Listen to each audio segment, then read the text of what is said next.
13절까지. 자, 다같이 한 목소리로 공동합니다. 그러므로 너희는 이렇게 기도하라. 하늘에 계신 우리 아버지여, 이름이 거룩히 여김을 받으시오며 나라가 임하시오며 뜻이 하늘에서 이루어진 것 같이 땅에서도 이루어지이다. 오늘 우리에게 일용할 양식을 주시옵고 우리가 우리에게 죄지은 자를 사하여 준 것 같이 우리 죄를 사하여 주시옵고 우리를 시험에 들게 하지 마시옵고 너희에게서 구하시옵소서. 나라와 권세와 영광이 아버지께 영원히 있사옵나이다. 아멘. 네, 이번 주 토라 포션 절기 파라샤인 수콧이었습니다. 오늘은 히브리 관점 모음서 강의 134번째 시간입니다. 지난주에는 아비누 기도에서 5번째 강구에 대해서 살펴보았죠. 5번째 강구는 우리가 우리에게 죄 지은 자를 사하여 준 것 같이 우리 죄를 사하여 주옵소서라는 강구입니다. 우리가 우리에게 죄 지은 자를 사하여 준 것 같이 우리 죄를 사하여 주옵소서. 5번째 강구입니다. 헬라어나 아람어에서 죄라는 단어는 빚이라는 뉘앙스를 함께 가지고 있다고 했죠. 죄라는 단어는 빚이라는 의미를 함께 가지고 있습니다.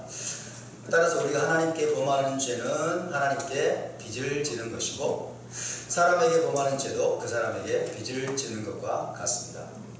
그래서 예수와는 자주 죄사함을 빚 탕감에 빗대어서 말씀하셨습니다. 죄를 사함받는 것, 빚을 탕감받는 것, 그것에 비유해서 예수님께서 말씀을 하셨죠.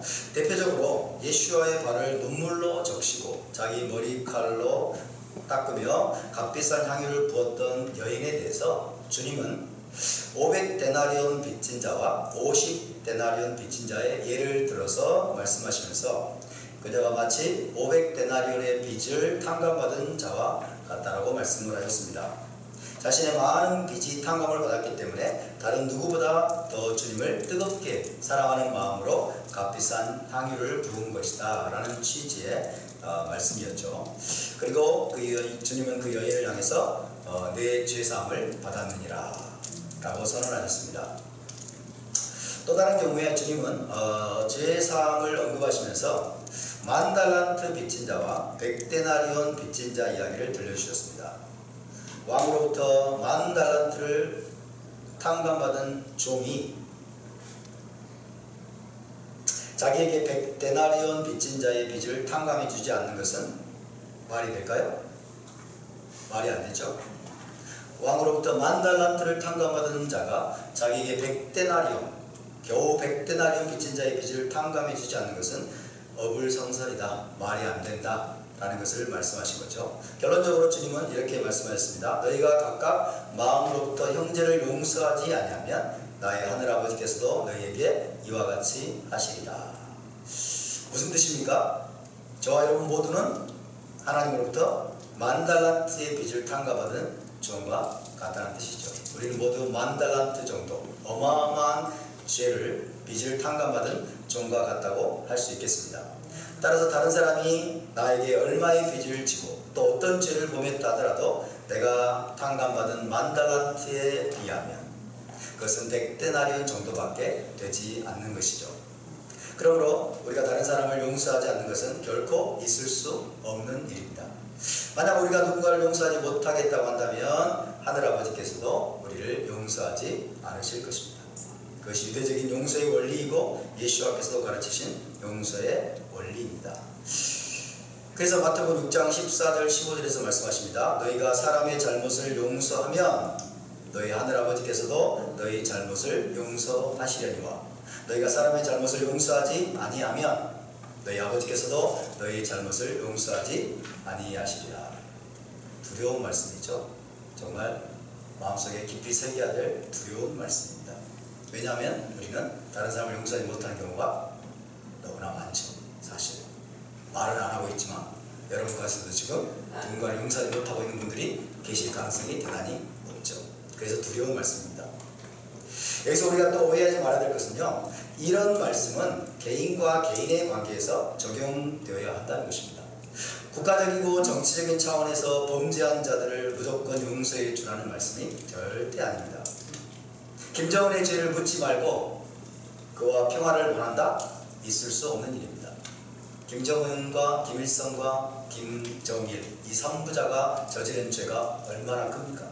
이 민족에게, 이 나라에게, 또 수많은 사람에게, 또 하나님께 저지른 죄가 얼마나 큽니까? 근데 그의 죄를 묻지 말고 그와 적당히 대화하고 타협해서 평화를 만들자? 있을 수 없는 일입니다. 평화를 위해서 이재명이나 문재인의 죄를 묻지 말고 넘어가줘야 한다? 결코 그래서는 안 됩니다. 그것은 대한민국의 법치를 파괴하고 나라의 근간을 무너뜨리는 행위입니다. 그런 자들은 반드시 법적인 심판을 받아야 될 줄로 믿습니다. 그래야만 이 나라의 법적인 정의가 바로 세워질 수 있기 때문입니다. 그것을 우리는 잊어서는 안 됩니다. 예수와의 말씀은 대부분 개인과 개인 간의 관계에 적용되어야 한다는 것을 기억하시기 바랍니다. 뿐만 아니라 용서는 한두 번으로 끝날 것이 아니라고 그랬죠. 한두 번으로 끝날 것이 아니라 70번씩 7번까지라도 해야 한다고 말씀하셨습니다. 그것은 무한대로 용서해야 한다는 말씀입니다. 정말 어려운 말씀이죠. 솔직히 말해서. 하지만 우리를 향한 하나님의 용서가 바로 무한한 용서 아닙니까? 저와 여러분을 향한 하나님의 용서가 무한한 용서입니다. 따라서 우리 다른 사람에 대한 우리의 용서도 하나님의 용서를 반영해야 마땅합니다. 우리가 쉽지 않지만 계속해서 우리의 생각을 쳐서 복종시키고 우리의 잘못된 성향들을 쳐서 복종시키면서 하나님 앞에 나갈 때마다 하나님께서 그렇게 할 수 있도록 도와주실 줄로 믿습니다. 나의 억울함에 집착하거나 내게 잘못한 사람에게 초점을 맞추면 절대로 용서할 수 없을 것입니다. 하지만 내게 무한한 용서의 은혜를 베풀어 주신 하나님과 예수와께 초점을 맞춘다면 우리는 기꺼이 용서할 수 있습니다. 용서는 나 자신과 용서받는 대상을 자유케 합니다. 용서는 우리를 자유롭게 합니다. 그리고 용서받는 대상을 자유롭게 합니다. 용서하지 못하게 만드는 우리 속의 분노와 증오는 우리의 영혼을 속박하고 파괴합니다. 우리 영혼을 파괴하는 것입니다. 그리고 하나님의 용서마저 받을 수 없게 만듭니다. 이처럼 진리의 길을 따라가면 우리는 항상 자유와 평안을 누릴 것입니다. 반대로 거짓과 증오의 길을 따라가면 항상 속박과 억압의 구덩이에 빠져서 헤어나오지 못할 것입니다. 혹시라도 여러분 이제까지 용서하지 못하고 있는 대상이 있다면 오늘 이 시간부터 용서하기로 결단하시기를 주의 이름으로 축원합니다. 할렐루야. 하나님께서 용서하라고 말씀하시면 여러분 용서할 수 있는 것입니다. 아멘. 너희가 다른 사람을 용서하면 하늘에 계신 내 아버지께서도 너희를 용서하시리라. 너희가 용서하면 바로 용서할 수 있다는 뜻이죠. 그죠? 겉보기에는 용서할 수 없는 것처럼 보이지만 용서할 수 있는 길이 있다는 거예요. 그 길을 찾아가야 됩니다. 할렐루야. 그래서 용서치 못하는 마음 그리고 분노와 증오가 우리 영혼을 파괴하지 않도록 우리가 또 용서하지 않고 있는 그 대상을 파괴하지 않도록 저와 여러분이 늘 하나님 앞에 나갈 수 있기를 바랍니다. 자, 이제 6번째 강구로 넘어가 볼까요? 6번째 강구는 6장 13절에 있습니다. 6장 13절을 앞부분만 읽겠습니다. 시작. 우리를 시험에 들게 하지 마시옵고 시험에 들게 하지 마시옵고. 히브리어로는 베알 테비에이누 리데 미사요 이렇게 되죠. 우리를 시험에 들게 하지 마시옵고.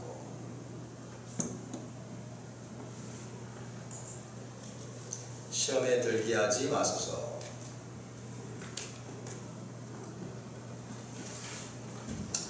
베알 테비에이누 리데 미사요 이렇게 됩니다. 히브리어는 알이란 말은 낫이죠. 낫. 음하지 마소서. 테비에이누 bring us 이렇게 됩니다. 우리를 데려가다. 리데인 있어요. 시험 가운데로 데려가지 마소서 이런 뜻이 됩니다.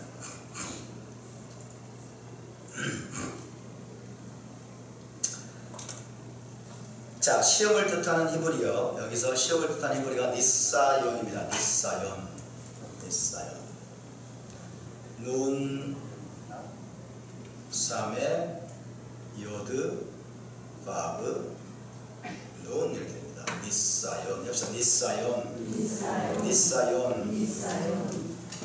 니사연이라는 단어는 나사에서 왔겠죠. 나사는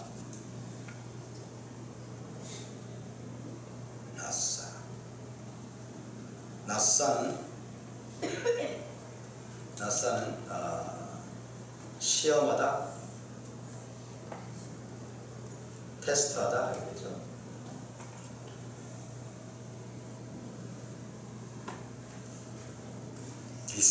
나사. 그런데 이 니사연이라는 히브리어는 두 가지 의미를 갖습니다. 첫 번째는 시험, 테스트라는 의미도 있지만 유혹이라는 의미도 있습니다. temptation.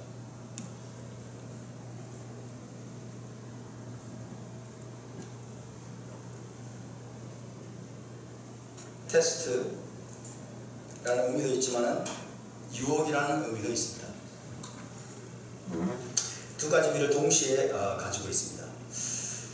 시험에 해당하는 헬라어도 역시 마찬가지입니다. 이 시험에 해당하는 헬라어도 역시 시험이라는 의미와 유혹이라는 의미를 동시에 가지고 있습니다. 그렇다면 하나님은 우리를 죄에 넘어지도록 유혹하실까요? 아닐까요?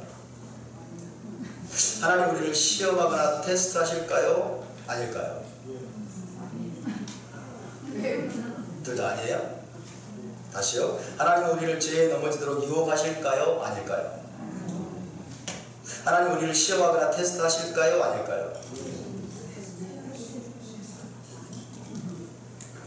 자, 처음의 질문에 대해서 사도 야고보가 명백한 해답을 제공했죠. 하나님 우리를 유혹하시느냐? 야고보서로 가볼까요? 야고보서 1장 13절에서 14절입니다.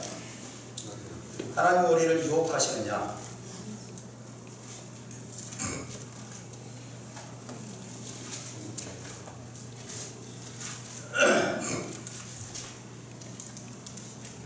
야고보서 1장 13절에서 14절. 자, 함께 있습니다. 사람이 시험을 받을 때 내가 하나님께 시험을 받는다 하지 말지니 하나님은 악에게 시험을 받지도 아니하시고 친히 아무도 시험하지 아니하시느니라. 오직 각 사람이 시험을 받는 것은 자기 욕심에 끌려 미혹됨이니. 여기서 시험은 유혹을 의미합니다. 유혹을 의미합니다. 사람이 유혹을 받을 때 내가 하나님께 유혹을 받는다 하지 말지니 하나님은 악에게 유혹을 받지도 아니하시고 친히 아무도 유혹하지 아니하십니다. 오직 각 사람이 유혹을 받는 것은 자기 욕심에 밀려 끌려 미혹됨이니. 유혹의 의미로서의 시험이죠. 자, 이 말씀에 따르면 하나님은 자기 백성을 미혹이나 유혹으로 이끌어가지 않으십니다. 하나님은 우리를 미혹하시거나 유혹하는 분이 결코 아닙니다. 죄에 넘어지도록 유혹하고 미혹하는 것은 누구의 일일까요? 사탄의 일입니다. 죄에 넘어지도록 우리를 유혹하고 미혹하는 것은 사탄의 일인데, 사람이 그런 유혹에 넘어가는 것은 한마디로 자기 안에 있는 욕심 때문이라고 말씀합니다. 우리 안에 있는 욕심이 일종의 트리거예요. 그죠? 욕심을 보고 사탄이 그것을 이용해서 우리를 유혹하고 우리가 미혹하는 거죠. 다시 말씀드립니다. 사람을 유혹하고 죄에 넘어지도록 유혹하고 미혹하는 것은 사탄의 일입니다. 그런데 사람이 그런 유혹에 넘어가게 되는 것은 자기 안에 있는 욕심 때문입니다. 욕심으로 인해서 유혹에 넘어가게 된다. 그래서 사도 야고보는 이렇게 말씀합니다. 욕심이 잉태한즉 죄를 낳고 죄가 장성한즉 사망을 낳느니라.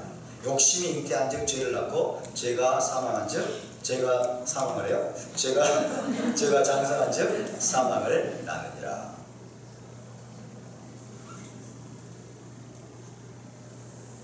(14절) 다시 볼까요? 오직 각 사람이 유혹을 받는 것은, 시험을 받는 것은 무엇 때문에? 자기 욕심에 끌려 미혹되니.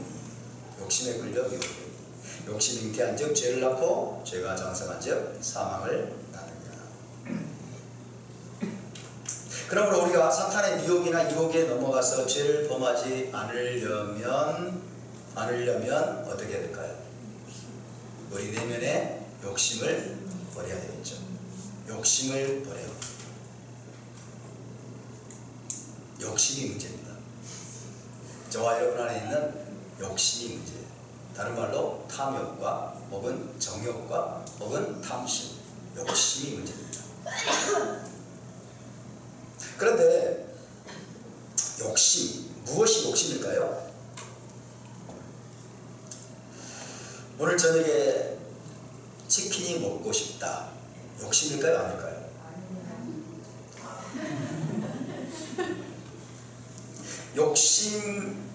욕심과 정상적인 욕구를 우리는 구별해야 됩니다. 우리 안에는 어떤 욕구가 있는 것, 이것은 하나님이 주신 겁니다. 욕심이란 뭐냐? 욕심이란 정상적이고 합당한 선을 넘어가는 거예요. 정상적이고 합당한 선을 넘어서 비정상적으로 혹은 과도하게 뭔가를 내 것으로 취하려는 욕구를 의미합니다. 그런 욕심이나 정욕을 품을 때 우리는 사탄의 유혹에 쉽게 넘어가서 죄를 범하게 됩니다. 따라서 우리는 항상 마음속에 탐심과 정욕을 제어하는 법을 배워야 되겠죠. 탐심과 정욕에 사로잡혀 그것을 충족시키기 위해서 뭔가를 행하는 것 자체가 하나님의 통제를 벗어난 것입니다. 탐심이나 정욕에 사로잡혀서 그것을 충족시키기 위해 뭔가를 행하는 것 자체가 하나님의 통제를 벗어나는 것이죠. 그래서 사도 바울은 뭐라고 말합니까? 탐심은 우상숭배이라. 탐심을 우상숭배라고 말합니다. 골로새 3장 5절입니다. 골로새 3장 5절. 그러므로 땅에 있는 지체를 죽이라. 곧 음란과 부정과 사욕과 악한 정욕과 탐심이니 탐심은 우상숭배이라. 따라서 탐심은 우상숭배입니다. 할렐루야. 탐심은 우상숭배. 탐심에 사로잡히면 어떻게 될까요? 탐심에 사로잡히면 탐심이 시키는 대로 하잖아요. 그죠? 탐심이 끌어가는 대로 하잖아요. 탐심이 우리에게 요구하는 대로 하게 되잖아요. 그러면 탐심 자체가 우상숭배가 됩니다. 탐심은 우상숭배입니다. 여러분, 우리가 뭔가를 바라고 소원하고 갈망하는 것, 우리가 뭔가를 바라고 소원하고 갈망하는 것 자체는 죄가 아닙니다. 뭔가를 가지려고 하고 소유하려고 하는 것도 문제가 아닐 수 있습니다. 그러나 정상적인 필요를 넘어서 자기 만족이나 자기 과시를 위해 과도하게 소유하려고 하는 것, 그래서 지나친 탐닉에 빠지려고 하는 것, 과도한 탐심을 충족시키려고 하나님이 정하신 경계나 선을 넘어가는 것, 그것이 문제입니다. 과도한 게 문제예요. 지나친 것이 문제예요. 하나님이 정해놓으신 경계나 선을 넘어가는 것, 내 안에 있는 과도한 탐욕과 탐심을 충족시키기 위해서 하나님이 세워놓으신 경계, 그 선을 넘어가는 것, 이것이 문제가 됩니다. 일상적인 그리고 적절한 수준이 어디까지 모르지만 어쨌든 허용될 수 있는 범위 내에서 우리가 뭔가를 소유하려고 하고 가지려고 하고 우리가 뭔가를 욕구하는 것 자체는 문제가 아닐 수 있어요. 먹고 사는 문제를 위해서 내가 많은 돈을 벌고 싶다. 그죠? 가급적이면 더 많은 돈을 벌고 싶죠. 맞습니까? 가급적이면 더 많은 돈을 벌고 싶다. 이건 문제가 안 돼요. 이 자체는 죄가 아니에요. 그죠? 하나님은 우리 안에 정상적인 어떤 욕구를 주셨어요. 그 욕구 자체는 죄가 아니에요.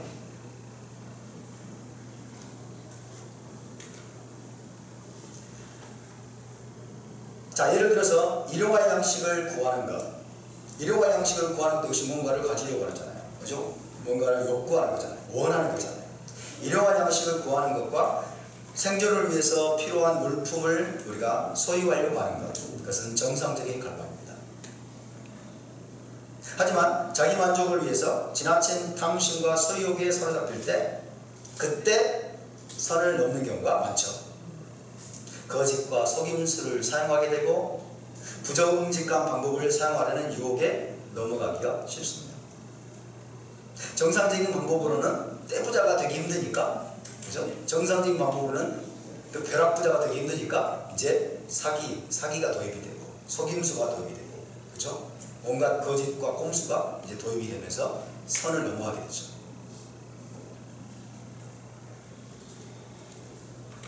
사람이 성적인 욕구를 가지는 것 자연스러운 일입니다. 남자든 여자든 성적인 욕구를 가지는 것은 자연스러운 일입니다. 하나님이 주신 겁니다. 하지만 그것은 성적인 욕구는 반드시 하나님이 정하신 울타리와 경계선인 결혼관계 안에서 충족되어야 합니다. 그죠? 하나님이 주신 정상적인 욕구가 있어요. 식욕도 그렇고 성적인 욕구도 그렇고 소유욕도 그렇고 하나님이 주신 정상적인 욕구들이 있어요. 그 욕구들은 하나님의 경계선 안에서 하나님이 정하신 선 안에서 충족이 되어야 되죠. 근데 정상적인 그 하나님의 욕구를 넘어서는 때가 문제가 되죠. 예를 들어서 과도한 성적인 욕구를 통제하지 못하고 정욕에 사로잡힐 때 그때 하나님의 법도를 어기고 부도덕한 방법으로 욕구를 충족시키려는 유혹에 넘어가기가 쉽습니다. 세상에 지금 그런 일들이 비일비재하게 일어나고 있죠. 성혁명, 성정치, 성문란이 지금 성해방 이런 것들이 지금 세상 가운데 부르짖는 구호입니다. 심지어 남자와 여자의 성까지 바꿔버리고 말도 안 되는 일들이 지금 일어나고 있죠. 과도한 욕심이 문제입니다. 하나님이 우리에게 주신 정상적인 욕구는 문제가 아닙니다. 정상적으로는 소유욕이 있고 그 다음에 식욕이 있고 또 성적인 욕구도 있고 그리고 지적인 욕구도 있습니다.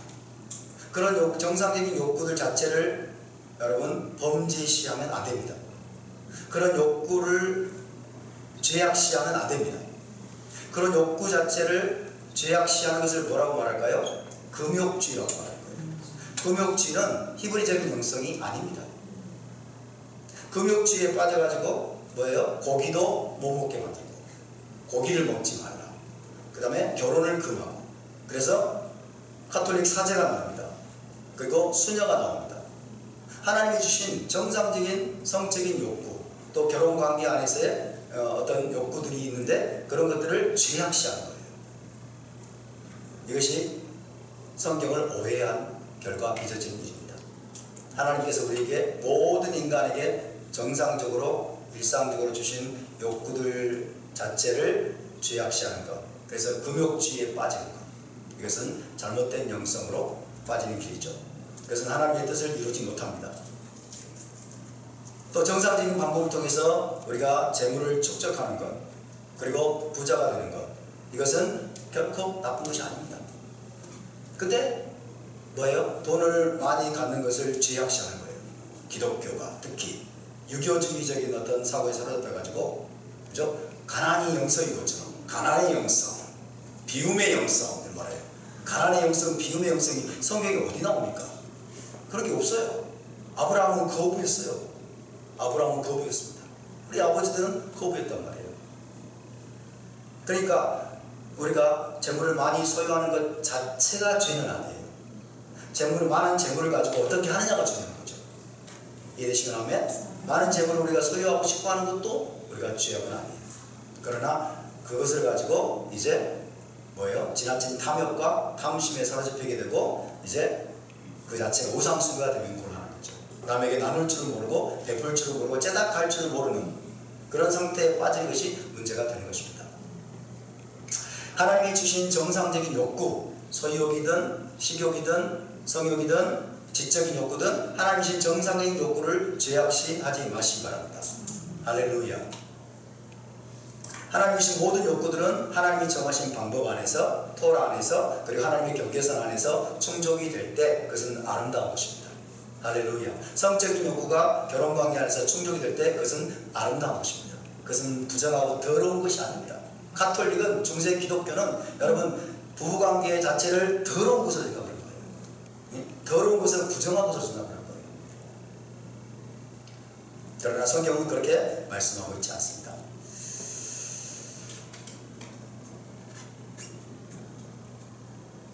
과도한 욕심이 문제입니다. 지나친 정욕을 통제하지 못하는 것이 문제의 원인입니다.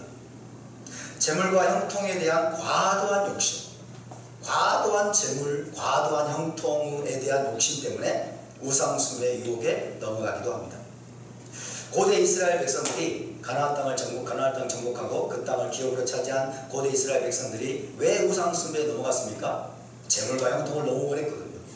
재물과 형통. 그래서 바알 숭배, 아세라 숭배에 빠진 거예요. 재물과 형통에 대한 과도한 욕심 때문에, 그리고 비정상적인 방법으로 그것을 얻으려고 한 거죠. 하나님이 정하신 하나님의 경계선과 하나님의 방법으로 그것을 성취하려고 한 것이 아니고, 뭐예요? 꽁 잡는 게 매라는 말 있잖아요. 꽁 잡는 게 매. 나에게 재물을 주고 나에게 번영을 주고 성공을 준다면 그게 여호와든 바알이든 뭐가 문제냐 이렇게 생각하는 거죠. 그래가지고 자기들이 원하는 방식으로 재물과 형통을, 번영을 얻으려고 하는 결과 이들은 바알과 아세라에게 제사하고 그런 신들을 숭배하는 죄악에 빠지게 되었습니다. 따라서 문제의 근본 원인은 지나친 욕심입니다. 과도한 욕심. 하나님이 주신 정상적인 수준을 넘어서는 과도한 욕심, 지나친 탐욕이 문제입니다. 정상적인 범위와 선을 넘은 과도한 욕심과 탐욕이 유혹에 걸려 넘어지는 원인이라는 것입니다. 그래서 죄와 악에 빠지게 되고 또 우상숭배에 빠져들게 됩니다. 그렇다면 우리 마음속에 있는 욕심과 탐심, 우리 마음속에 있는 욕심과 탐심 혹은 정욕은 과연 통제가 가능한 것일까요? 우리 마음속에 욕심이 들어와, 내 마음속에 탐욕이 들어올 때 그것은 통제할 수 있는 것일까요? 어떤 사람은 이렇게 말하곤 합니다. 내 마음속에 들어온 욕심을 나도 어쩔 수가 없어요. 나도 어쩔 수가 없어요. 이렇게 말하는 사람이 있는데 그건 정말 잘못된 생각입니다. 누구의 마음입니까? 내 마음이잖아요. 내 마음. 내 마음의 통제권은 누구에게 있죠? 나에게 있죠. 그죠? 내 마음의 통제권, 내 마음의 제어권은 나 자신에게 있는 거예요. 나 자신에게. 내 마음속에 어떤 생각이 들고 어떤 마음을 품을 것인가, 그것은 전부 나 자신에게 달려 있습니다. 강렬한 탐심이나 욕심이 내 마음을 사로잡게 되었다면 그것은 어느 시점인가 내가 허락했기 때문입니다. 그것을 허락했기 때문에, 허락하고서 그거를 즐긴 거죠. 그것을 즐기고 좋아하게 된 거예요. 내가 허용했기 때문에 그 탐심에 사로잡히게 된 것입니다. 혹은 그런 욕심이나 정욕에 내 마음의 문을 활짝 열어주었기 때문입니다. 모두 내가 결정한 것입니다. 그래서 어떤 욕심에 사로잡혀서 어떤 행동을 하거나 어떤 죄를 범하든지 다 누가 책임을 져야 될까요? 내가 책임을 져야 됩니다. 내가 어떤 욕심과 탐욕에 사로잡혀가지고 어떤 죄를 범하고 어떤 행동을 하든지 간에 그에 대한 결과는 전부 내 책임이라는 거예요. 내가 책임을 져야 됩니다. 왜? 내 마음이기 때문에. 내 마음이고 내 마음에 내가 허락했기 때문에. 내가 내 자유의지로 그것을 허용하고 허락을 하고 내가 뭔가를 행하도록, 그 결과로 행하도록 내가 결정했기 때문에, 내가 선택했기 때문에 그에 대한 결과도 전적으로 내가 져야 된다. 다른 누구의 탓도 할 수 없고 다른 누군가가 대신 책임져 줄 수도 없습니다. 내 생각, 내 마음, 내 행동은 모두 내 결정이고 내 책임입니다. 속는 것도 내 책임이에요. 그죠? 누군가에게 속는 것도 내 책임이에요. 우리가 자유롭고 독립적이고 책임적인 개인이 되어야 한다는 말은 나의 생각, 나의 마음, 나의 행동까지 통제할 수 있고 책임질 수 있는 사람이 되어야 한다는 뜻입니다. 자, 우리 마음속에 욕심이 들어오려고 하고 탐욕이 내 마음을 지배하려고 할 때 과연 우리는 어떻게 해야 될까요? 어떻게 그것들을 통제하고 어떻게 그것들을 우리가 제어할 수 있을까요? 어떻게 해야 그런 것들을 우리가 올바르게 대처하고 그런 것들을 제어할 수 있을까요? 먼저는 우리의 생각과 마음에 허용해야 될 것과 허용하지 말아야 될 것이 무엇인지를 알아야 됩니다. 무엇을 허용하고 무엇을 허용하지 말아야 될 것인지를 먼저 분명하게 알아야 되겠죠. 다시 말해서 우리가 갖고 싶거나 소유하고 싶은 마음을 품어도 좋은 것이 무엇이고 그런 마음을 품어서는 안 되는 것이 무엇인지 분명히 알아야 됩니다. 그것은 지속적인 토라 공부를 통해서 가능합니다. 토라에서 하나님은 그것을 분명하게 말씀해 주고 있습니다. 내 이웃의 소유를 탐내지 말라. 가르쳐 주는 거죠. 내 이웃의 소유를 탐내지 말라. 내 이웃의 집과 내 이웃의 아내를 탐내지 말라. 그것에 대한 욕심과 탐욕은 절대로 품어서는 안 된다는 거예요. 그런 탐심과 욕심이 우리 안에 들어오려고 할 때 그것을 알고 있으면 바로 차단할 수 있겠죠. 바로 차단할 수 있어요. 길거리를 지나다가 휴대폰 가게에 멋있는 휴대폰이 있어. 그렇죠? 그 물건을 갖고 싶은 마음이 들 수 있죠. 그렇지만 그것이 탐욕과 탐심으로 발전하지 않을 수 있는 길은 뭐예요? 우리가 성경 말씀을 알고 있기 때문이에요. 그렇죠? 훔치지 말라, 도둑질하지 말라, 내 이웃의 물건을 탐내지 말라라는 이 분명한 기준을 우리가 가지고 있기 때문에 그것이 마음속에 들어와서 여러분 걷잡을 수 없는 탐욕과 탐심으로 발전해서 거기에 내가 마음을 열어주게 되면 이제 행동으로 계속 옮기게 되거든요. 그죠? 행동으로 옮기게 돼요. 그 마음이 나를 강렬하게 사로잡게 됩니다.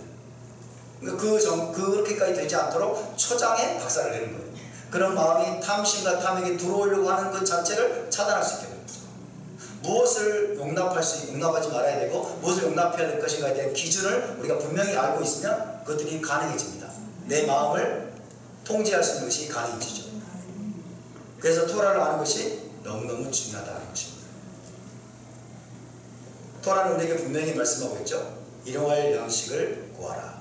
일용할 양식을 구하기 위해서 우리가 뭔가를 여러분 소유하고 싶은 마음을 갖는 것 이런 것들은 가능한 것들이죠.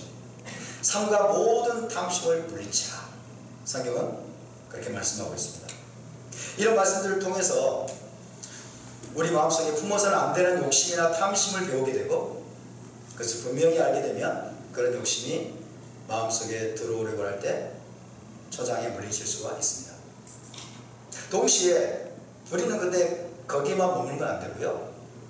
토라의 말씀을 통해서 우리가 정말로 사모하고 갈망하고 욕심이 되는 것이 무엇인지를 배워야 돼요. 할렐루야. 무엇을 용납해서는 안 되는가만 알면 안 돼요.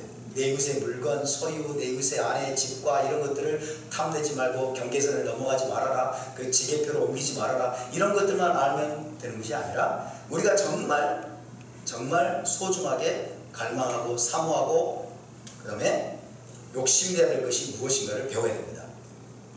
거룩한 욕심, 거룩한 갈망에 대해서 우리는 배워야 되는 거죠. 그래서 늘 우리 마음을 그런 것들에 대한 사모함과 갈망으로 채워가야 될 줄로 믿습니다. 그러면 악한 정욕과 탐심이 들어올 틈이 점점 줄어들게 돼요. 긍정적인 것들에 대해서, 선한 것들에 대해서, 정말 중요한 것들에 대한 여러분 그런 욕심과 거룩한 욕심과 갈망으로 우리 마음이 가득 채워져 있다면 하나님 금지하신 것들에 대한 탐심이나 탐욕이 들어올 여지가 그만큼 줄어들겠죠. 성경은 우리에게 뭐라고 말씀합니까? 너희는 항상 하나님의 얼굴을 구하라. 너희는 항상 하나님의 얼굴을 구하라. 메시아 왕국을 사모하라. 위의 것을 찾으라. 할렐루야. 너희는 위의 것을 찾으라. 우리가 무엇을 사모하고 무엇을 갈망하고 무엇을 향해서 우리가 달려가야 될지를 성경은 분명하게 우리에게 제시해 주고 있습니다. 그런 것들에 우리의 마음을 활짝 열어야 될 줄로 믿습니다. 이런 거룩한 갈망과 사모함이 우리 마음을 가득 채우면 채울수록 헛된 정욕에 사로잡혀서 죄와 우상숭의 유혹에 넘어질 가능성이 현저히 줄어들 것입니다. 갈라디아 5장 16절을 말씀합니다. 내가 이르노니 너희는 성령을 따라 행하라. 그리하면 육체의 욕심을 이루지 아니하리라. 육체의 욕심을 따라가다가 범죄하지 않을 수 있는 방법은 성령을 따라서 토라를 준행하는 데 힘쓰라. 성령을 따라 토라를 준행하는 데 힘쓰라. 거기에 초점을 맞춰라. 그러면 육체의 욕심에 사로잡혀서 뭐예요? 그 다음에 나오는 게 음행과 더러운 것과 호색과 우상숭배와 온갖 죄의 욕심을 이루려고 하지 않을 것이다 라는 거죠. 그것이 바로 우리의 타락한 본성이 계속 우리를 몰아가려고 하는 겁니다.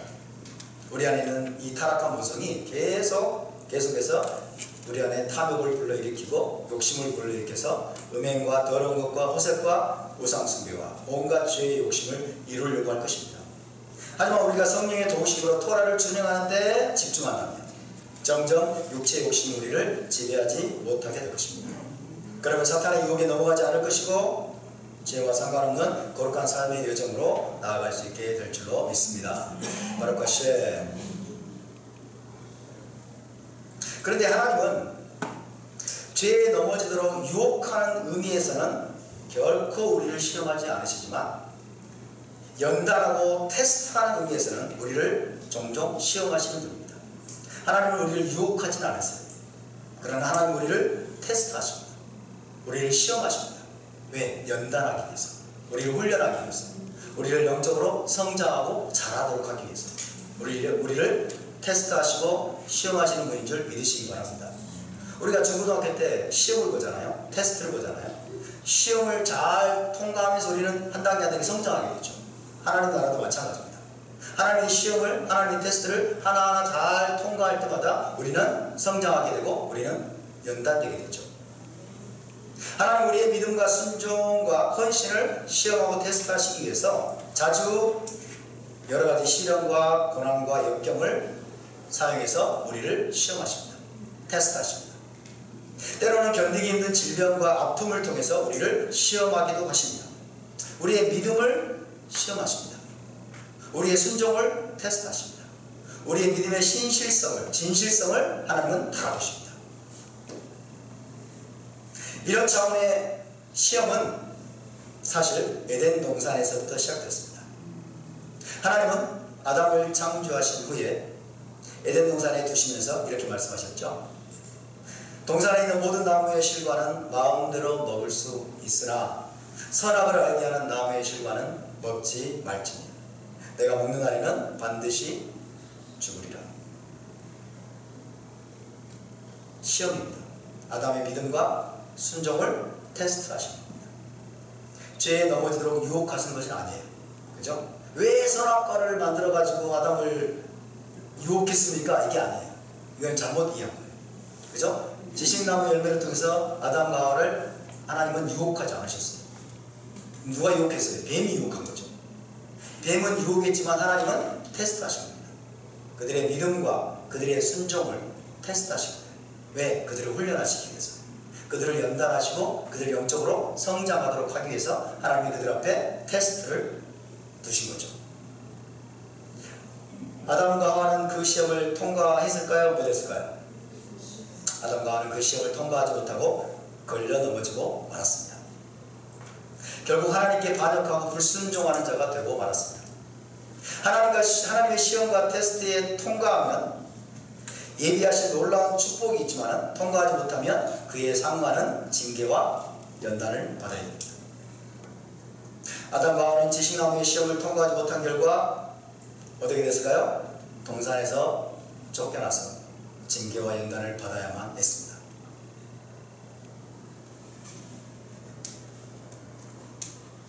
두 번째로 하나님이 사람을 시험하신 신뢰는 창세기 22장에 기록되어 있습니다. 하나님은 아브라함의 믿음과 순종을 또 시험하고자 하셨습니다. 아브라함의 믿음과 순종을 시험하고자 하셨습니다. 몰라서 하신 걸까요? 아브라함의 믿음이 진실하다는 걸 몰라서, 하나님에 대한 아브라함의 순종이 의심스러워서 하나님 아브라함에게 시험을 주신 것일까요? 너 아브라함의 유익을 위해서, 아브라함의 영적인 성장과 훈련을 위해서, 그죠? 아브라함을 한 단계 더 높은 수준으로 올라가도록 하기 위해서 하나님이 때때로 시험을 주시고 연단을 주십니다. 몰라서가 아니에요. 하나님은 아브라함의 믿음과 순종을 시험하시려고 독자 이삭을 하나님의 산에서 번제로 바치라고 명령하십니다. 그때 아브라함은 지체 없이 일어나죠. 그 다음날 아침 일찍 일어납니다. 아침 일찍이 일어나서 모리아 산으로 올라갑니다. 그리고 독자 이삭을 번제로 실제로 드리려고 했습니다. 드리려고 하는 어떤 신용을 낸 게 아니에요. 그죠? 신용을 낸 게 아니고 아브라함은 진짜로 자기 아들 독자 이삭을 번제물로 드리려고 한 거예요. 왜? 하나님이 진짜로 그렇게 명령하시다고 믿었기 때문에. 시험에 통과한 거죠. 아브라함이 시험에 통과한 것입니다. 그러자 하나님은 시험에 통과한 자를 위해서는 뭘 준비하신다? 예비하신 축복을 준비하신다. 그죠? 시험에 통과한 자들을 위해서는 하나님께서 예비하신 축복이 있습니다. 하나님께서 예비하신 축복을 이렇게 선포하셨습니다. 창세기 22장 16절에서 18절을 제가 읽어드립니다. 이르시되 여호와께서 이르시기를 내가 나를 가리켜 맹세하노니 내가 이같이 행하여 내 아들 내 독자도 아끼지 아니하였은즉, 다시 말하면 내 시험에 네가 시험에 합격했다는 거죠. 내 아들 내 독자도 아끼지 아니하였은즉 내가 네게 큰 복을 주고 내 씨가 크게 번성하여 하늘의 별과 같고 바닷가의 모래와 같게 하리니 내 씨가 그 대적의 성문을 차지하리라. 또 내 씨로 말미암아 천하 만민이 복을 받으리니 이는 내가 나의 말을 준행하였음이니라 하셨다 하니라. 아브라함이 하나님의 말씀을 하나님의 시험에 잘 통과하고 하나님의 말씀을 준행했기 때문에 여러분 예수와께서 나중에 탄생하시게 되고 저와 여러분에게도 여러분 아브라함의 복을 함께 받을 수 있는 기회가 주어졌음을 믿으시기 바랍니다. 하나님의 시험에 통과하는 것이 이만큼 중요합니다. 이것이 바로 시험에 통과한 자에게 주시는 축복입니다. 이후에도 하나님은 중요한 순간마다 사람을 시험하시고 테스트하셨습니다. 하나님은 시험하시고 테스트하십니다. 사탄은 유혹합니다. 죄에 넘어지도록 사탄은 유혹합니다. 그러나 하나님은 시험하시고 테스트하셔서 우리를 영적으로 성장하도록 하십니다. 자라도록 하십니다. 그리고 더 성숙한 자로 하나님께서 우리를 만들어 가신 걸 믿으시기 바랍니다. 특별히 하나님은요, 재물과 풍요를 가지고 우리의 마음을 테스트하기도 하십니다. 재물과 풍요를 가지고 우리의 마음을 테스트하기도 하십니다. 재물이 늘고 모든 것이 풍족해질 때 우리의 마음이 하나님에게서 떠나는지 안 떠나는지, 우리 마음이 한결같은지 아니면 교만해지는지 하나님이 시험하시고 테스트하십니다. 그래서 다윗은 뭐라고 말합니까? 재물이 늘어도, 그렇죠? 재물이 늘어도 너희 마음을 거기에 두지 말라 라고 다윗은 시편에서 노래하고 있습니다. 여러분에게 많은 재물이 지금 생기고 있습니까? 하나님의 시험일 수도 있습니다. 하나님의 테스트일 수도 있습니다. 하나님은 또한 작은 성공을 가지고도 우리를 테스트하십니다. 시험하십니다. 여러 가지 방식으로 하나님은 우리를 시험하십니다. 또 하나님은 수많은 고난과 역경과 시련들을 통해서도 자기 백성을 시험하시고 테스트하십니다. 그러면서 자기 백성의 마음속에서 더러운 것들과 불순물들을 빼내시고 순금과 같이 정결한 전저로 다듬으시고 성숙하게 만들어 가십니다. 따라서 우리는 어떤 시련과 역경이 오더라도 기뻐하고 감사하는 법을 배워야 될 줄로 믿습니다. 야고보서를 볼까요? 야고보서 1장 2절에서 4절입니다.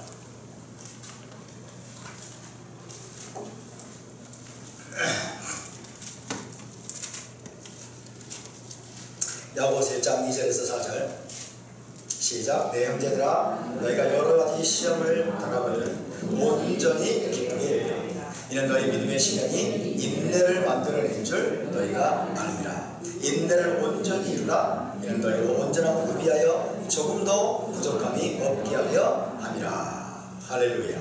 너희가 여러가지 시험을 당하거든, 이때 영어로 하면 when 당할 때입니다. 당할 때. 그 말은 우리가 여러 가지 시험을 당하는 것이 기정사실이라는 거예요. 이 세상에 사는 동안 여러 가지 시험을 당할 터인데 그럴 때 온전히 기쁘게 여기라. 여러분의 마음을 힘들게 하는 시험이 혹시 여러분에게 있습니까? 여러분의 마음을 괴롭게 하고 여러분의 마음을 때로는 고통스럽게 만드는, 그죠? 그런 시험과 시련 가운데 혹시 있는 것은 아닙니까? 그럴 때 어떻게 하라고요? 온전히 기쁘게 여기라. 온전히 기쁘게 여기라. 할렐루야. 온전히 기쁘게 여기라고 명령하셨으니까 가능할까요? 불가능할까요? 가능합니다. 우리의 마음에 달려있어요. 우리가 어떤 마음을 품을 것이냐, 우리의 삶 속에 다가오는 시련과 고난과 괴로움과 어려운 일들을 당할 때 거기에 대해서 어떤 마음을 품을 것인가 우리에게 달려있어요. 어떻게 대처할 것인가 이것은 우리의 결정입니다. 나의 선택입니다. 그런 선택권과 결정권이 나에게 있음을 믿으시기 바랍니다. 온전히 기쁘게 여기라고 말씀했어요. 왜? 이것은 시험이기 때문에. 하나님의 섭리 가운데 우리에게 주시는 여러분 테스트이고 시험이라는 것입니다. 여러분 우리가 지금 에덴 동산에서 쫓겨나 있습니다. 모든 인류가.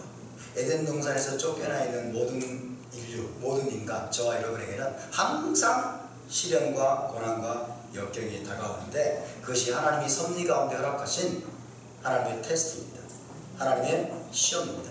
우리의 믿음을 달아보시고 우리의 순종을 달아보시고 하나님에 대한 우리의 마음이 진실한지 진실하지 않은지를 달아보시면서 하나님은 그 시험과 시련과 역경들을 통해서 하나님이 우리를 영적으로 자라게 하기 위해서 우리를 성장하도록 하기 위해서 하나님이 지금 저와 여러분을 이 광야 같은 에덴 동산 밖에서 저와 여러분을 지금 훈련하고 있다는 것을 한시라도 잊지 않기를 바랍니다. 할렐루야. 여러 가지 시험을 당하거든 온전히 기쁘게 여기라.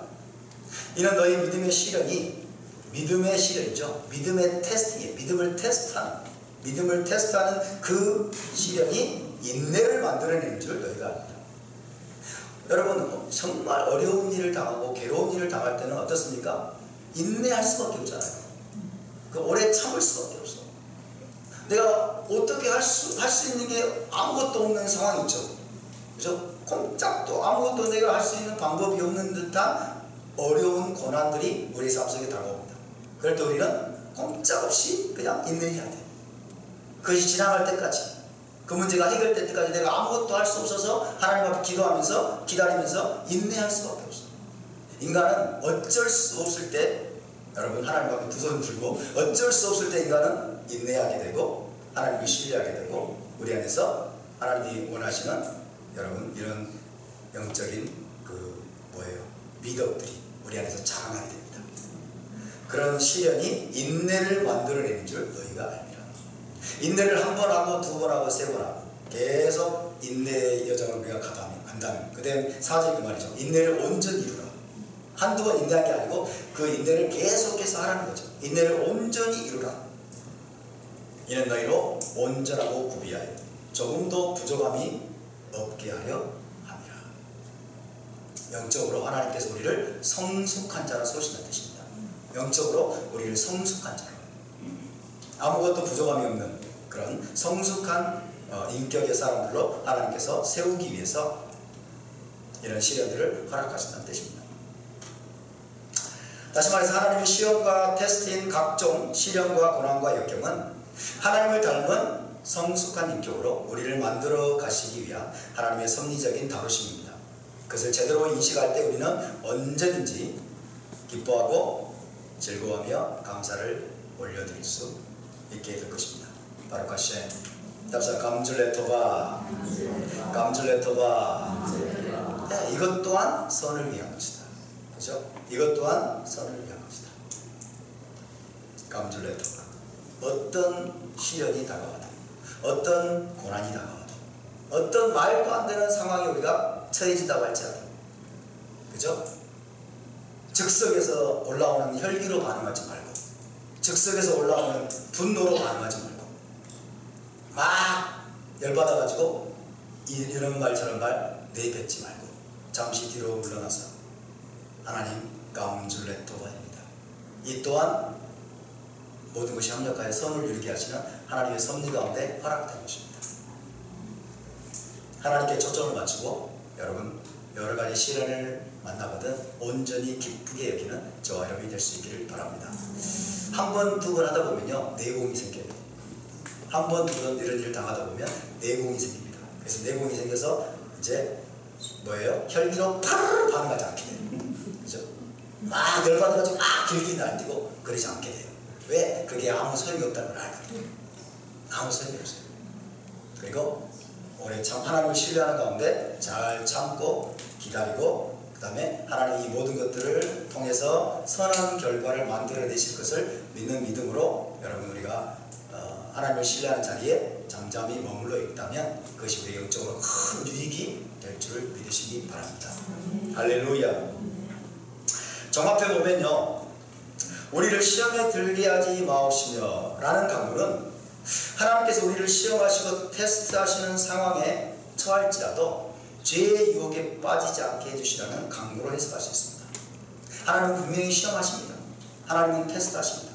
시험에 들게 하지 마옵소서라면 하나님 나를 시험해 주지 말아주세요. 하나님 나를 테스트하지 마세요. 그런 뜻은 아니겠죠. 하나님 항상 테스트하시고 항상 시험하십니다. 하나님 우리를 시험하시고 테스트하시는 상황에 우리가 처한다고 할지라도 하나님 죄의 유혹에 빠지지 않게 해주십시오 라는 의미를 해석할 수 있어요. 죄의 유혹에 빠지지 않도록 하나님 도와주십시오 라는 의미를 해석할 수 있습니다. 다시 말씀드리지만 죄의 유혹에 빠지지 않게 해주소서 라는 강구도 일방적으로 하나님에 의해서 응답되는 것이 아닙니다. 우리가 하나님, 내가 시험에 하나님이 허락하신 시험과 고난과 테스트 가운데 내가 처해진다고 할지라도 하나님 내가 죄의 유혹에는 빠지지 않게 해주십시오 라고 기도했다면 그 기도에 대한 응답은 하나님이 일방적으로 주시는 것이 아니고 그 기도가 응답되기 위해서 내가 해야 될 부분이 있습니다. 내가 해야 될 부분이 있어요. 내가 해야 될 나의 책임이 있어요. 이게 뭐라고 했어요? 파트너십이라고 했죠. 파트너십. 우리가 기도를 했으면 그 기도가 이루어지도록 하기 위해서 하나님과 나의 언약적인 파트너십이 함께 작동이 되어야 됩니다. 아멘. 죄의 유혹에 빠지지 않게 해주시옵소서. 시험에 들어서 죄의 유혹에 빠지지 않게 해주시옵소서라는 강구도 일방적으로 하나님이 그냥 응답해 주시는 그런 것이 아니라 하나님과 우리의 적극적인 파트너십을 통해서 응답이 된다는 것입니다. 다시 말해서 우리가 죄의 유혹에 빠지지 않게 되는 것은 하나님이 분명 우리를 도와주셔야 되는 측면이 있죠. 우리가 죄의 유혹에 빠지지 않도록 하나님은 하나님의 방법대로 도와주실 겁니다. 그렇지만 우리가 기도와 말씀으로 깨어 있어야 되고 모든 과도한 욕심을 버림으로써 그렇게 될 수 있어요. 욕심 때문에 죄의 유혹에 빠지니까. 그죠? 나는 뭐 해야 돼요? 과도한 욕심을 버려야 되겠죠. 그리고 죄의 유혹에 빠지지 않도록 깨어 있어야 되겠죠. 이게 우리의 책임이라는 거예요. 하나님께 그냥 주님 내가 죄의 유혹에 빠지지 않도록 도와주십시오 라고 해놓고 나는 아무것도 하지 않으면 그 기도가 응답이 되냐는 얘기예요. 그렇지 않다는 것입니다. 하나님 우리를 도와주셔야 되는 측면이 물론 있지만 우리가 기도와 말씀으로 깨어 있어야 되고 또 모든 과도한 욕심을 버림으로써 그 기도가 응답이 되는 것입니다. 그렇기 때문에 우리를 죄의 유혹에 빠지지 않도록 지켜주십시오 라고 기도한 후에는 죄의 유혹에 넘어지지 않기 위해서 정신을 바짝 차리고 깨어 있어야 됩니다. 아멘. 죄의 유혹에 넘어지지 않도록 정신을 바짝 차리고 깨어 있어야 됩니다. 영적인 분별력을 잃어버리지 않기 위해서 최대한 진리의 말씀 위에 서 있어야 됩니다. 예수님께서도 겟세마네 동산에서 깨어있지 못하고 잠들어 있는 제자들에게 뭐라고 말씀하셨죠? 시험에 들지 않게 깨어있어 기도하라. 마음에는 원이로되 욕심이 약하다. 시험에 들지 않게 깨어있어 기도하라. 시험에 들지 않게는 뭐예요? 유혹에 넘어지지 않도록. 유혹에 넘어지지 않도록 깨어있어 기도하라. 깨어있는 것은 누구의 몫이에요? 예수와의 몫입니까? 아의 몫이죠. 제자들의 몫이에요. 깨어있어서 그들이 유혹에 넘어지지 않도록. 이제 곧 죄의 유혹이 다가와요. 이제 곧 죄의 유혹이 다가오는데 그 죄의 유혹에 너희가 넘어지지 않도록 지금 깨어있어야 된다. 깨어있어서 기도해야 된다. 정신을 바짝 차리고 영적인 분별력을 가지고 있어야 된다 라고 주님이 말씀하셨는데 제자들은 쿡쿡쿡 잤죠. 잘 주무셨습니다. 그래서 어떻게 됐습니까? 넘어졌죠? 죄의 유혹에 넘어졌어요. 예수께서 십자가를 지시기 직전에 제자들은 영적으로 깨어있지 못하고 다가올 시험을 이길 준비가 되어 있지를 못했습니다. 그래서 그들은 어떤 유혹에 넘어졌을까요? 예수를 알지 못한다고 부인하는 죄의 유혹에 넘어지고 말았습니다. 혹은 예수를 버리고 달아나는 죄의 유혹에 넘어지고 말았습니다. 거의 모든 제자들이 다 그 유혹에 넘어졌어요. 그죠? 자기 목숨을 부지하기 위해서. 베드로에게 억양을 보니까 갈릴리 이강이네. 그 갈릴리 예수의 제자 아니야? 노노노 나는 모르. 맹세하면서까지 예수와를 부인하는 그 죄의 유혹에 넘어지고 말았습니다. 왜 넘어졌을까요? 하나님께서 죄의 유혹에 넘어지지 않도록 그들을 지켜주지 않으셨기 때문에? 하나님이 지켜주지 않으셨기 때문에? 그게 아니죠. 그들 자신이 유혹에 넘어지지 않도록 정신을 차리고 깨어있지 않았기 때문에 일어난 일입니다. 유대교의 기도에 보면 유혹과 악에서 건져주시기를 간구하는 내용이 포함된 기도가 있습니다. 유혹과 악에서 건져주시기를 간구하는 내용, 그런 기도가 있습니다. 유대교의 기도에 한번 읽어드릴게요. 나를 범죄에 익숙하지 않게 하소서. 그리고 나를 죄의 권능이나 불법의 권능에 혹은 유혹의 권능이나 경멸의 권능에 빠지지 말게 하소서.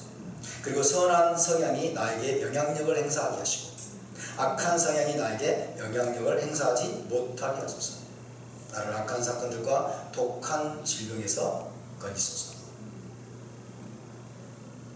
유혹과 악에서 건져주시기를 간구하는 기도, 유대적인 기도에 잘 나와 있습니다.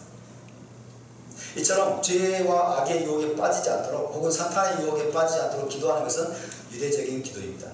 하지만 그 기도가 성취되기 위해서는 하나님의 도우심과 더불어서 우리의 적극적인 노력과 역할이 함께해야 한다는 사실을 잊지 않기를 바랍니다. 할렐루야.